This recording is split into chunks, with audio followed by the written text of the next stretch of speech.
పాలస్తీనా అస్తిత్వాన్నే లేకుండా చేయాలనేది Israel target. So ఆ టార్గెట్తోనే గాజాలో మారణహోమం సృష్టిస్తోంది సార్ ఇజ్రాయెల్. ఇప్పటికే భారత్, రష్యా, చైనాలు పాలస్తీనాను ప్రత్యేక దేశంగా గుర్తించాయి. రీసెంట్గా బ్రిటన్, కెనడా, ఆస్ట్రేలియాతో పాటు ఫ్రాన్స్ కూడా పాలస్తీనాని గుర్తించింది. సో ఏం జరగబోతోంది సార్? ఇది యాక్చువల్గా గ్రౌండ్ పైన పెద్ద తేడా రాదు, కానీ సింబాలిక్ గుర్తింపు. ఎందుకంటే ఇజ్రాయిల్ ఏర్పాటులో కీలక పాత్ర పోషించింది ఇంగ్లాండ్, యూకే. ఇజ్రాయిల్కు అణ్వాయుధాలు తయారు చేసుకోవడానికి సహకరించింది ఫ్రాన్స్. ఇవాళ ఆ యూకే, ఆ ఫ్రాన్స్ పాలస్తీనా గుర్తిస్తుంది. దీనికి మనకు కాస్త హిస్టరీ అర్థం కావాలి. ప్రపంచ యుద్ధాల సమయంలో అరబ్ ప్రాంతం, పాలస్తీనా ప్రాంతంలో ఒకప్పుడు ఈ దేశమంతా పాలస్తీనానే, ఈవెన్ ఇజ్రాయిల్ కూడా పాలస్తీనా దేశమే.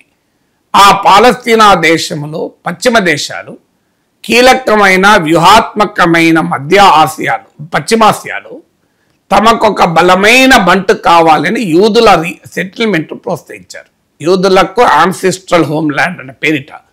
అలా ఏర్పడిన తర్వాత యునైటెడ్ నేషన్ 2 స్టేట్ సొల్యూషన్ ఉంది. 1948 అనుకుంటాడు.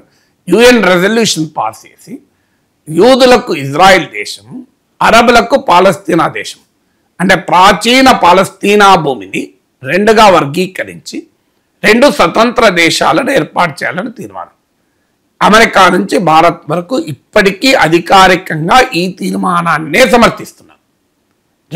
దీన్నే 2 స్టేట్ సొల్యూషన్ అంటారు. ఇజ్రాయిల్ ప్రైమ్ మినిస్టర్ నెతన్యాహు ఒప్పుకోకపోవచ్చు, ఆయన పాలస్తీనా దేశం ఎన్నడూ ఏర్పాటు కాదు అంటున్నాడు.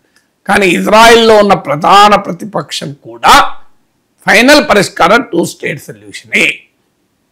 చాలా కాలం పాలస్తీనా గ్రూపులు కూడా ఒప్పుకోలేదు. మేము అసలు ఇజ్రాయిల్ ఉనికినే గుర్తించము అన్నారు. పాలస్తీనా లిబరేషన్ ఆర్గనైజేషన్ ఏర్పడినప్పుడు సాయుధ పోరాటం ద్వారా ఇజ్రాయిల్ దేశాన్ని అంతం చేస్తాం అన్నారు. కానీ వాళ్ళు కూడా మార్చుకొని 2 దేశాల ఏర్పాటుకు ఇవాళ సుముఖంగా ప్రధాన పాలస్తీనా స్రవంతి కూడా అంగీకరించారు. కానీ పాలస్తీనా ప్రజలకు ఇప్పటికీ దేశం లేదు. ఆశ్చర్యమే, మనకు రైట్ టు వర్షిప్, పూజించే హక్కు, రైట్ టు ఎడ్యుకేషన్, విద్యా హక్కు, రైట్ టు హెల్త్, ఆరోగ్యానికి హక్కు అని అంటారు. రైట్ టు నేషన్, ప్రపంచంలో రైట్ టు నేషన్ కొరకు పోరాడుతున్న జాతి పాలస్తీనా జాతి. వాళ్ళు ఏమంటారు, మాకు దేశం ఉండాలి కదా అంటారు. కానీ వాళ్ళకి దేశమే లేదు. ఇలా గాజాలో, వెస్ట్ బ్యాంక్లో ఇజ్రాయిల్ దుర్మార్గమైన దాడులు జరుపుతోంది. అక్కడ ఇజ్రాయిల్ జూయిష్ సెటిల్మెంట్స్ పెట్టింది. జూయిష్ సెటిల్మెంట్స్ అంటే ఇప్పుడు బ్రిటిష్ వాడు వెళ్ళిపోయాడు. కానీ ఇండియాలో సూర్యాపేటలో ఒక బ్రిటిష్ వాళ్ళ కాలనీ, దాన్ని కాపాడటానికి బ్రిటిష్ సైన్యము, మన మీకు మార్కాపురంలో ఒక బ్రిటిష్ వాళ్ళ కాలనీ, దాన్ని కాపాడుకోవడానికి బ్రిటిష్ సైన్యము, గుడివాడలో ఒక బ్రిటిష్ వాళ్ళ కాలనీ, దాన్ని కాపాడుకోవడానికి ఒక సైన్యము, మీకు ఇలా ఉండుంటే కడపలో ఒక బ్రిటిష్ కాలనీ, దాన్ని కాపాడుకోవడం సైన్యం ఉంటే ఎట్లుంటుంది? ఇప్పుడు పాలస్తీనా ప్రజల పరిస్థితి మీకు అర్థం కావాలంటే.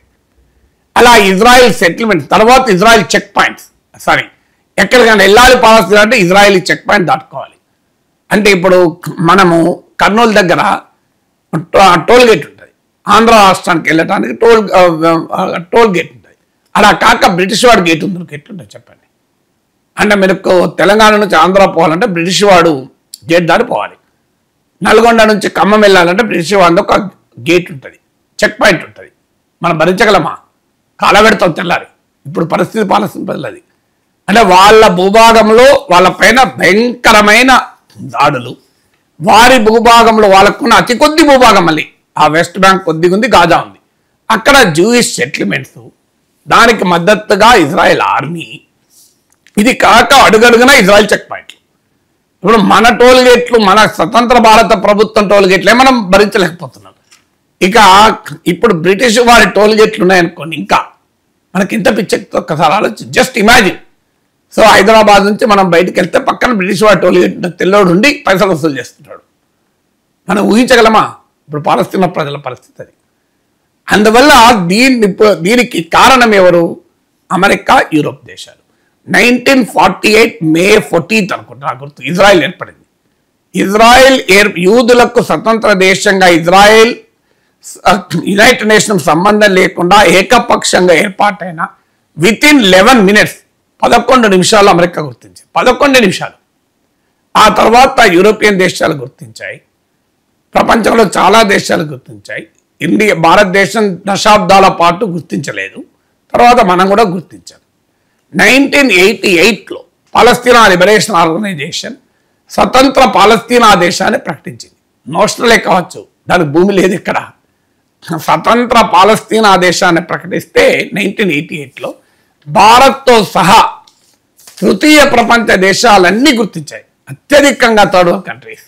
కానీ అమెరికా గుర్తించనున్నది, పశ్చిమ దేశాలు గుర్తించనున్నది. అధికారికంగా 2 దేశాలు ఏర్పాటు కావాలని వాళ్ళే అంటారు, యునైటెడ్ నేషన్ రెజల్యూషన్కు సపోర్ట్. కానీ ఏమంటారంటే అది మేము గుర్తించము, ఇజ్రాయెల్కు పాలస్తీనా ప్రజలకు మధ్య చర్చలు జరిగి ఒప్పందం ద్వారా ఏర్పడి గుర్తిస్తూ ఉంటారు. ఆ ఒప్పందానికి ఇజ్రాయెల్ ఒప్పుకోదు, అమెరికా మద్దతుతో అరబ్ దేశాలపై యుద్ధాలు చేస్తారని ఒప్పుకోదు. ఇప్పుడు ఆ వైఖరిని మార్చుకొని ఫ్రాన్స్, యూకే, కెనడా, ఆస్ట్రేలియా ఇలా చాలా కంట్రీస్ గుర్తించడం మొదలుపెట్టాయి. అందువల్ల ఇది సింబాలిక్ కన్నా అని కనిపించడం, ఇది మోర్ దెన్ సింబాలిక్. ఏం తెలియజేస్తోంది? ఒకప్పుడు వెస్ట్లో ఉన్న ప్రో ఇజ్రాయలీ కన్సెన్సస్ లేదు. అంతకుముందు ఇజ్రాయెల్ ఏర్పాటుమో ఆగమేఘాల మీద గుర్తించిన పశ్చిమ దేశాలు పాలస్తీనా ఏర్పాటుకు మాత్రం అంగీకరించలేదు. 2 స్టేట్ సొల్యూషన్ చర్చల ద్వారా, ఒప్పందం ద్వారా రావాలి అన్నారు. కానీ ఇప్పుడు ఒప్పందం ద్వారా రాదని వారికి కూడా అర్థమైంది. నెతన్యాహు లాంటి ఫార్ రైట్ రూలర్స్ ఉన్నంత కాలం చర్చల ద్వారా సామరస్యంగా బలప్రయోగం లేకుండా పాలస్తీనా ప్రజలకు రైట్ టు నేషన్ అనేది సాధ్యం కాదు అని యూరోపియన్ దేశాలకు కూడా అర్థమైంది. అందుకే వాళ్ళు కూడా అమెరికాతో సంబంధం లేకుండా ఇజ్రాయెల్ విమర్శించిన ఏకపక్షంగా పాలస్తీనాను గుర్తిస్తూ వస్తున్నాయి. దాని అంటే వాళ్ళు ఇజ్రాయెల్ గుర్తించడం లేదని కాదు, ఇజ్రాయెల్తో పాటు పాలస్తీనా గుర్తిస్తున్నాయి. మన నరేంద్ర మోడీ ప్రభుత్వం కూడా పాలస్తీనా గుర్తించింది. చాలామంది బీజేపీ మిత్రులకు తెలియదు, కింద కామెంట్లు పెడుతుంటారు. ఎందుకంటే పాలస్తీనాలు ముస్లింలు కదా, మాకు యాంటీ ముస్లిం రాజకీయం కదా అని పెడతారు. కానీ వాళ్ళకి తెలియదు, నరేంద్ర మోడీ ప్రభుత్వం కూడా పాలస్తీనాకు అనుకూలమే, మన వ్యతిరేకం కాదు. ఈవెన్ టుడే పాలస్తీనా ఏర్పాటును మోడీ ప్రభుత్వం సమర్థిస్తుంది. మోడీకి మంచి మిత్రుడు నెతన్యాహు ఒప్పుకోడు, కానీ మోడీ ఒప్పుకుంటాడు. ఇది తెలియదు చాలా మందికి భారతదేశ వైఖరి. అందువల్ల ఆ మేరకు ప్రో ఇజ్రాయలీ కన్సెన్సస్ వెస్ట్లో పోయింది. పశ్చిమ దేశాలకు కూడా ఇజ్రాయెల్ను ఖండించాల్సిన అనివార్య పరిస్థితి ఏర్పడింది. 60,000 మందికి పైగా చనిపోయారు, పిల్లలు చనిపోతున్నారు, ఆకలి చావులు కనబడుతున్నాయి, భూమిపైన నరకంగా మారింది గాజా. అయినా నేను గాజాలో ప్రజలందరినీ ఖాళీ చేయిస్తాను, వెస్ట్ బ్యాంక్ కూడా ఖాళీ చేయించి ఆక్రమించేస్తాను, పాలస్తీనా జాతే లేకుండా చేస్తాను అంటారు. ప్రపంచ మానవ జాతి చరిత్రలో ఏదీ సాధ్యం కాలే. డార్విన్ థియరీ ఆఫ్ ఎవల్యూషన్ వల్ల సర్వైవల్ కానీ డైనోసార్లు పోయినాయేమో, కానీ మానవ జాతిలో ఒక జాతికి జాతి అదృశ్యం కాలే, యుద్ధాల ద్వారా. అది ప్రాక్టికల్గా సాధ్యం కాదు.